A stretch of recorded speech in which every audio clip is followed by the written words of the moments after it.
শেখ হাসিনার পতন এবং পালিয়ে যাওয়ার পর ভারতের হিস্টেরিয়া আমরা দেখছি। ভারতের সরকার তো বটেই, তার মিডিয়া। সত্যি বলতে ভারতের সরকার এবং মিডিয়াকে এখন আর আলাদা করার কিছু নেই। ভারতের মিডিয়াগুলো বহুদিন থেকেই, বেশ কয়েক বছর থেকেই ভারতেই গদি মিডিয়া বলে অভিহিত করা হয়, অর্থাৎ জনাব নরেন্দ্র মোদীর কোলে বসা মিডিয়া। সো তাদের মিডিয়াকে একটু বার্তা না দিলেও একটু মাঝে মাঝে ফলো করা দরকার। সো আমরা বুঝতে পারি যে তারা আসলে বাংলাদেশ সম্পর্কে কি ন্যারেটিভ তৈরি করতে চাইছে। এটা কম বেশি ভারতের এস্টাবলিশমেন্টেরই ন্যারেটিভ। সরকার অথবা ডিপ স্টেট কেউ না কেউ এই ধরনের একটা ন্যারেটিভ বাজারে ছাড়তে চাইছে। সত্য হোক মিথ্যা হোক, তাদের উদ্দেশ্যটা আমরা বুঝতে পারি। আজ তাক নামে একটা বাংলা চ্যানেল আছে ভারতীয়, যেখানে তারা এক অভিনব দাবি করেছে। তারা সরকারের আওয়ামী লীগ সরকারের ৩ জন গুরুত্বপূর্ণ ব্যক্তিকে নাম উল্লেখ করে বলেছেন যে এই মানুষগুলো শেখ হাসিনা পতনের সাথে জড়িত ছিল। দীর্ঘ একটা রিপোর্ট, এবং এর মধ্যে কাজের কথা খুব বেশি নেই। ইনিয়ে বিনিয়ে এটাকে লম্বা করা হয়েছে এবং সকল বিশেষজ্ঞকে এখানে আনা হয়েছে, তারা মিলে কথা বলছেন। সেখানে ৩ জন ব্যক্তি হচ্ছেন জনাব আনিসুল হক, সাবেক আইনমন্ত্রী, সাদ্দাম হুসাইন, ছাত্রলীগের প্রেসিডেন্ট, এবং জনাব জুনায়েদ আহমেদ পলক, যিনি আইসিটি প্রতিমন্ত্রী ছিলেন। এই ৩ জন নাকি বাংলাদেশের ওই সময়কার মুভমেন্টের সময় যারা এইসব মুভমেন্টে জড়িত ছিলেন তাদের সাথে যোগাযোগে ছিলেন, এবং তারা শেখ হাসিনার বিরুদ্ধে কাজ করেছেন। তাদের কথার ভিত্তিটা এইরকম যে বাংলাদেশের গোয়েন্দা সংস্থাই সামহাউ তাদেরকে ট্র্যাক করেছে, তাদের কথোপকথন রেকর্ড করেছে, সেটা সরকারের কাছেও নাকি দিয়েছিল। পরে এটা ভারতীয় গোয়েন্দাদের কাছে যায়, সেখান থেকে আজ তাকের হাতে এসছে। এবং ন্যূনতম বিশ্বাসযোগ্যতার জন্য যেটা উচিত হতো তাদের, যে কিছু কিছু অংশ একটু পড়ে শোনানো, যে কার সাথে কি ধরনের কথাবার্তা হয়েছে। আর এরকম কিছু আমরা আসলে ওই রিপোর্টে দেখি না। রাদার ৩টা নাম আমাদের সামনে আনা হলো, এবং সকল যেই বিশেষজ্ঞ আছেন তিনিও আবার নানান রকম কনস্পিরেসি আবিষ্কার করছেন। যেমন স্বাভাবিকভাবে একটা প্রশ্ন আসবে যে এর মধ্যে অন্তত ২ জন তো গ্রেফতারকৃত আছেন, জনাব আনিসুল হক এবং জনাব পলক, দুজনই তো কাস্টাডিতে আছেন। তারা কেন কাস্টাডিতে আছেন? তারা যদি সরকারের বিরুদ্ধেই কাজ করে থাকেন এবং আন্দোলনকারীদের পক্ষেই থেকে থাকেন, তিনি বলার চেষ্টা করছেন এটাও একটা কৌশলের অংশ, সো দ্যাট আমরা এই মানুষগুলোর প্রতি কোনো রকম কোনো সন্দেহ না রাখি, ইত্যাদি ইত্যাদি। মানে প্রশ্ন হচ্ছে, এটা কি আমরা বিশ্বাস করি? উত্তর হচ্ছে না, একেবারেই না। কিন্তু এই কথাগুলো বলা হচ্ছে, আরো কাউকে কাউকে এই সামনে আনার চেষ্টা করা হবে।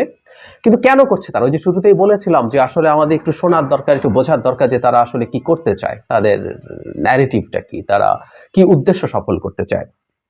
আমাদের কাছে এটা মনে হওয়ার স্বাভাবিক যে ভারতের দিক থেকে, আওয়ামী লীগও, মানে ভারত মানে কিন্তু ভারত না, ভারত মানে আওয়ামী লীগ সহ একসাথে কিছু একটা। মানে আওয়ামী লীগ যদি কিছু মানুষকে তার শত্রু হিসেবে বা আমাদের সামনে এস্টাবলিশ করতে পারে, তাহলে যেটা দাঁড়াবে সেটা হচ্ছে তাদের সাথে আমরা যারা শেখ হাসিনা বিরোধী ছিলাম তাদের একটা ইন্টারাকশনের স্কোপ তৈরি হয়।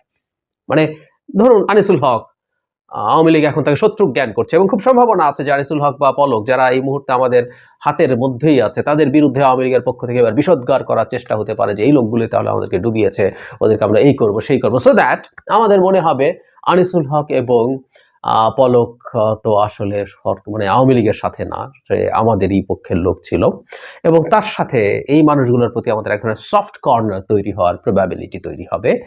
তারা ভাবছেন হবে কিনা সেটা ডিফারেন্ট আলোচনা। ঠিক একইভাবে আমি ধারণা করি এরপর আরো বেশ কিছু মানুষকে এভাবে ভিলেন হিসাবে আমাদের সামনে আনার চেষ্টা হবে গোয়েন্দা সূত্রের ভিত্তিতে বা অন্য কোনো না কোনো ফর্মে। এটার উদ্দেশ্যই হচ্ছে যাতে তারা তাদের প্রতি বিক্ষোভ কমে আসে এবং তারা আস্তে আস্তে অপারেট করতে পারেন।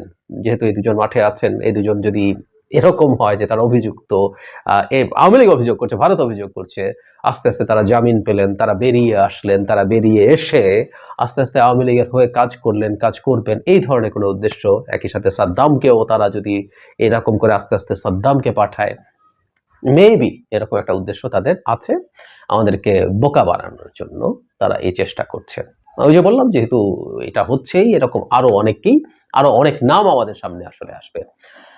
কিন্তু যেটা হয় আসলে, আমরা তো এত বোকা নই। মানে শেখ হাসিনা যখন ক্ষমতায় ছিলেন তখন তিনি যা যা বলতেন, যা যা করতেন, সবকিছুকে ইয়াস বলতো যেসব চাটুকার, তাদেরকে দেখে উনি মনে করতেন উনি অনেক অনেক বুদ্ধিমান, তিনি যা বলেন যা করেন সব সঠিক করেন, এবং তিনি মানুষের কাছে যা করছেন বলে মানুষের সামনে ইমেজ তৈরি করতে চেষ্টা করছে সেটা হচ্ছে।